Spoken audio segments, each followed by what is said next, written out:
আমার ভোট আমি দিব, যাকে খুশি তাকে দিব, তাই না? আর ওরা কি করেছিল? আমার ভোট আমি দিব, তোমার ভোটটাও আমি দিব, ওরাই বলতো না? আগের রাইতে ভোট লেগেছে, আগের রাত্রে ভোট নিয়ে চলে গেছে।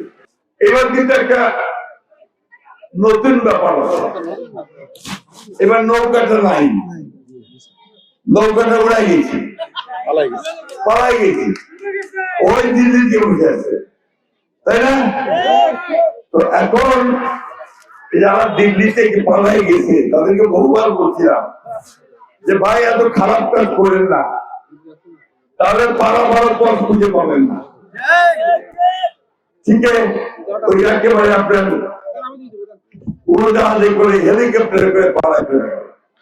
আর মাঝখান থেকে এইখানে আপনার ওদের যত লোকজন ছিল, কর্মী ছিল, নেতা ছিল, সব বিপদের মধ্যে ঢুকে দিয়ে চলে গেল।